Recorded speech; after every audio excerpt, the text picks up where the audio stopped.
अहमदाबाद से भुज की ओर गुजरते हुए सैकड़ों पवन चक्कियां नजर आती हैं और नमक के मटमैले ढेर भी। समंदर से करीबी के कारण कच्छ में बड़े पैमाने पर नमक की खेती होती है। इलाके की गर्मी में इन दिनों इजाफा हुआ है क्योंकि मौसम चुनाव का चल रहा है। हम इस वक्त मौजूद हैं देश के तीसरे सबसे बड़े लोकसभा क्षेत्र कच्छ में। अगर क्षेत्रफल की बात करें तो ये पूरा इलाका 46,000 वर्ग किलोमीटर में फैला हुआ है। ये लोकसभा क्षेत्र जितना बड़ा है उतना ही विविधतापूर्ण भी।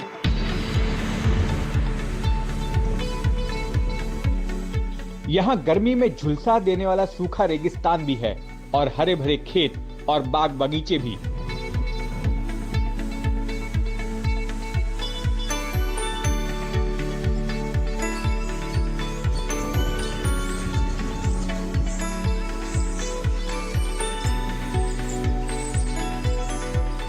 हम ऐसे ही एक खेत में पहुंचे जहां हमारी मुलाकात हुई हरेश ठक्कर से।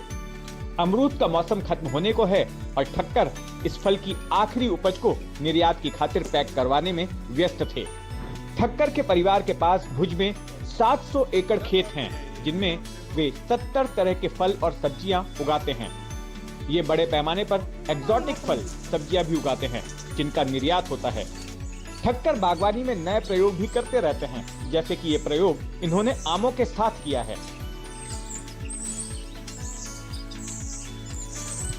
हम इस वक्त एक आम के पेड़ के नीचे और देख रहे हैं कि यहाँ पर जो आम के फल हैं उनको पेपर के बैग्स के अंदर जो है संजो कर रखा गया है। ऐसा क्यों है? सर जी, ये आम के पेपर में इसको बैग लगाया गया है कि फल को कोई इंसेक्ट नहीं परेशान करे और इसकी शाइनिंग जो एकदम शाइनिंग आ जावे, तो शाइनिंग से क्या होता है कि ये फल एक्सपोर्ट में जा सकता है। देखो इसकी शाइनिंग देखो, ये शाइनिंग होने से फल ये एक्सपोर्ट में जाता है, इसका पैसा ज़्यादा होता है। जैसे हमारे वड़ा प्रधान नरेंद्र मोदी साहब कह रहे हैं कि मेरे किसान की दुगनी इनकम, तो ये इसमें सब प्रोडक्ट में सब्सिडियाँ मिल रही है। तो ये काम करने से हमारे को सब्सिडी भी मिलेगी और हमारी प्रोडक्ट का दाम भी ज़्यादा मिलेगा, एक्सपोर्ट होगा।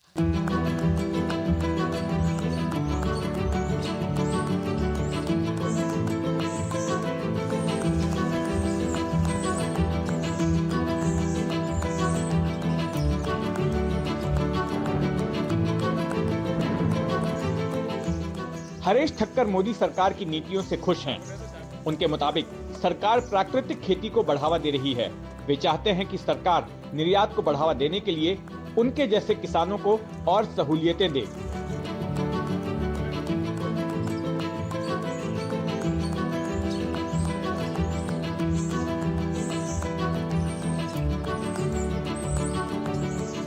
एक्सपोर्ट के ऊपर इसका सपोर्ट चाहिए। जब ये अभी मेरा खजूर स्टार्ट हो जाएगा तो ये बांग्लादेश ज़्यादा जाता है, रोज़ का 200-300 टन जब जाता है, तब जब उसकी ड्यूटी पहले जब हम बेचते थे आज से 3 साल पहले, तो 15-17 रुपया पर केजी की थी, तो अभी 50-60 का 70 रुपया कभी कर देता है। तो उसमें हेल्प होवे तो गुजरात का और कच्छ जिले का खजूर में से पैसा उसका 2-3 गुना बन के आवे तो किसान की इनकम में बढ़ोतरी हो सकती है।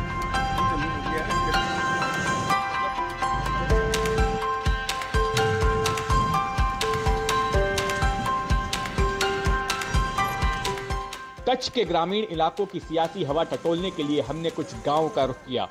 हम पहुंचे भुजपुर गांव। हरेश ठक्कर जैसे बड़े किसान भले ही सरकार से खुश नजर आए, लेकिन यहाँ के किसानों की राय अलग थी। रोजगारी है, सब महंगाई है, ये सब चीजें है, लेकिन है क्या असल में ये एक मुद्दा तो ये भटक जाता है और मुद्दा कोई ऐसे ही आ जाता है, मतलब जिससे कोई फायदा तो है ही नहीं, पब्लिक को फायदा नहीं। ऐसा मुद्दा मतलब हिंदू मुस्लिम आ गया। पहले गैस का 400 रुपये के आसपास था, अभी डबल से भाव ज़्यादा हो गया है। इसमें जंगल कटा जा रहा है। गैस महंगा होता है तो जंगल को बहुत नुकसान होता है, पर्यावरण भी खराब हो जाता है। साइक्लोन आया था 1 साल पहले, तब इधर आए भी नहीं थे इस लोकेशन पे, ये गांव में, भुजपुर गांव में, और यहाँ पे लंपी रोग हुआ था। काफ़ी हजारों गायें इधर मर गई थी, एक्सपायर हो गई थी। तब भी इधर के एमपी आए नहीं थे, सिर्फ वोट लेने के लिए इधर आते हैं।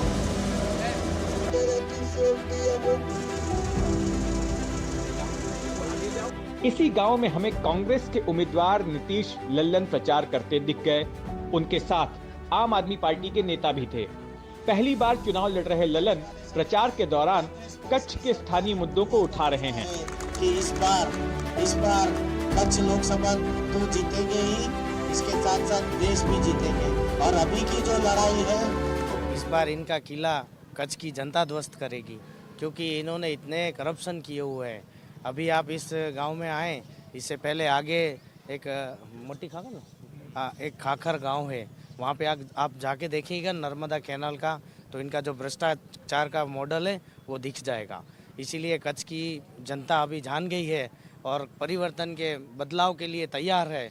और इस बार मुझे पूरा भरोसा है कि ये जो बदलाव की लहर कच्छ से शुरू होकर के दिल्ली में हमारे इंडिया अलायंस की सरकार बनेगी, उसमें कोई संदेह नहीं है। यहाँ का जो नेतृत्व है, जो चुने हुए लोग हैं, वो राजकीय रीति से उनकी कोई ताकत ही नहीं है।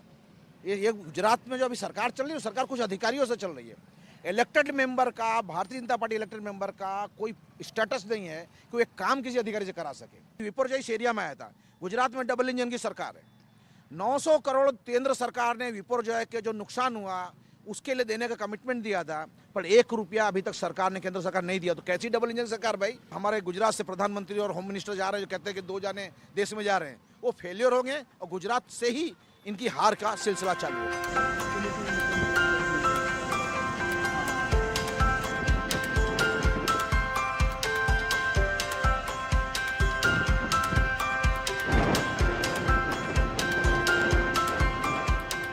कच्छ जिले का मांडवी एक जमाने में अपने नौका निर्माण उद्योग के लिए दुनिया भर में मशहूर था।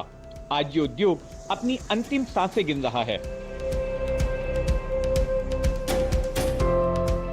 ये उद्योग अपनी चरम सीमा पे था। तभी यहाँ पर मांडवी में जहाज बनते भी थे। और मैं आपको एक बात बताऊं, ये यहाँ पहले 84 कंट्रीज़ के जो ध्वज होते वो लहराते थे। इंपोर्ट एक्सपोर्ट का कारोबार भी यहाँ से मांडवी से होता था।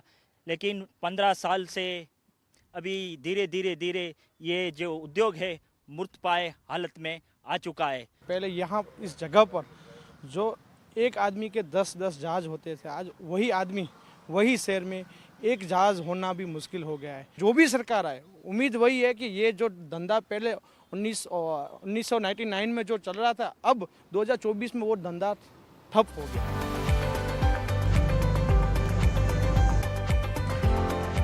गांव के बाद हमने रुख किया शहर का और पहुंच गए कच्छ के सबसे बड़े शहर भुज में। कच्छ के जिला मुख्यालय इस भुज शहर को देखकर आज यकीन ही नहीं होता कि ये वही शहर है जो कि अब से 24 साल पहले 26 जनवरी 2001 को आए हुए एक भयंकर भूकंप की वजह से तबाह हो गया था। उस भूकंप के चंद साल बाद तक जो भी लोकसभा और विधानसभा के चुनाव हुए, तो भूकंपग्रस्त लोगों के पुनर्वसन का मुद्दा चुनावी मुद्दा बना। अब 24 साल बाद न केवल भुज की तस्वीर बदली है, बल्कि यहाँ के चुनावी मुद्दे भी बदल गए हैं। 1991 के एक अपवाद को छोड़ दें तो 1989 से लेकर लगातार कच्छ लोकसभा सीट पर बीजेपी का कब्जा रहा है। यहाँ पर 7 विधानसभा की सीटें हैं और 7 पर बीजेपी का कब्जा है। भुज में हमारी मुलाकात यहाँ के वरिष्ठ पत्रकार निखिल पंड्या से हुई। पंड्या के मुताबिक कच्छ में मुद्दे कई सारे हैं, लेकिन कांग्रेस उन्हें प्रभावी ढंग से उठाती नहीं दिखती। मुद्दे हैं, ऐसा नहीं है कि मुद्दे नहीं है, और वो अगर मुद्दे को ऐसे छोड़ दिया जाता है तो हम मानेंगे कि इसका कोई मतलब हल निकालने का कोई प्रयास नहीं हो रहा। चलिए वो मुद्दों को छोड़ दीजिए, कांग्रेस की बात करते हैं। हम लोग ये मानते हैं कि चलिए मुद्दे हैं, कांग्रेस अपनी तरह से ये मुद्दा उठा रही है, लेकिन ये मुद्दे आम वोटर्स तक पहुंचाने में वो कितने सक्षम बनते हैं, वो बहुत ही बड़ा अहम इश्यू रहेगा।